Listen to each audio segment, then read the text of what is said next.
ಬಂಧುಗಳೇ, ಈ ಸಹಕಾರಿ ಕ್ಷೇತ್ರ 1904ರಲ್ಲಿ ಏನು ಸಿದ್ದಗೌಡ ರಾಮಗೌಡ ಪಾಟೀಲ್ ಅಂತಕ್ಕಂಥ ಒಬ್ಬ ರೈತ ಮೇಧಾವಿ ಇವತ್ತೇ ಈ ದೇಶಕ್ಕೆ ಈ ಸಹಕಾರಿ ಕ್ಷೇತ್ರವನ್ನು ಕೊಡುಗೆ ಕೊಟ್ಟಂತ ಒಬ್ಬ ಸಹಕಾರಿ ಕ್ಷೇತ್ರದ ಪಿತಾಮಹ.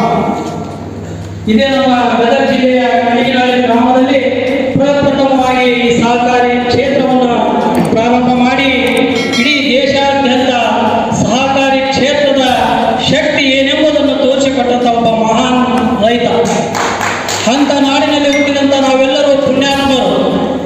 ಇವತ್ತೇ ದೇಶ ಏನಾದರೂ ಒಂದು ಆರ್ಥಿಕ ಅಭಿವೃದ್ಧಿಯಲ್ಲಿ ಸಾಗಬೇಕಾದ್ರೆ ಅತ್ಯಂತ ಪ್ರಮುಖ ಪಾತ್ರವನ್ನು ವಹಿಸ್ತಕ್ಕಂಥ ಕ್ಷೇತ್ರ ಯಾವುದಾದ್ರೂ ಇದ್ರೆ ಅದು ಸಹಕಾರಿ ಕ್ಷೇತ್ರ ಅಂತಕ್ಕಂಥ ಮಾತನ್ನು ಈ ಸಂದರ್ಭದಲ್ಲಿ ಹೇಳ್ತೀವಿ.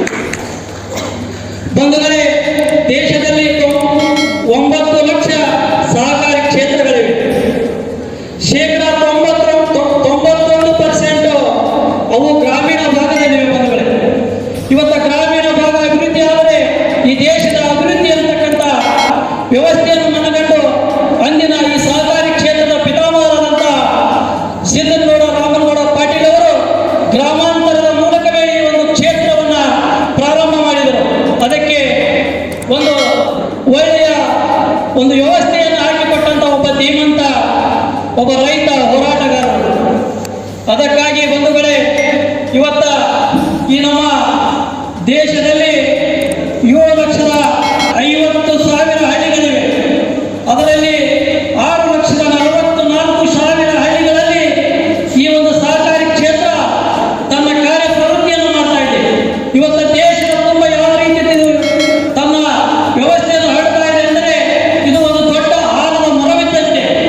ಈ ದೊಡ್ಡ ಆಲದ ಮರ ಯಾವ ರೀತಿ ಹಬ್ಬಿದೆ ಅಂದರೆ ನೋಡಿ, 7,50,000 ಹಳ್ಳಿಯಲ್ಲಿ 6,44,000 ಹಳ್ಳಿಗಳಲ್ಲಿ ಈಗಾಗಲೇ ಇದು ತನ್ನ ಒಂದು ಬೇರನ್ನು ಬಿಟ್ಟಿದೆ.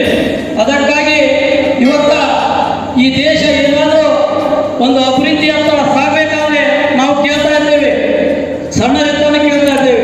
ಒಂದು ಹಿಂದುಳಿದ ದೇಶ, ಒಂದು ಮುಂದುವರಿಯುತ್ತಿರುವ ದೇಶ ಮತ್ತು ಮುಂದುವರಿದ ದೇಶ. ನಾವು ಯಾವ ವ್ಯವಸ್ಥೆಯಲ್ಲಿ ಅವತ್ತಿನಿಂದ ನಾನು ಮುಂದುವರಿಯುತ್ತಿರುವ ದೇಶ ಅಂತ ಹೇಳ್ತಾರೆ. ಇವತ್ತ ಈ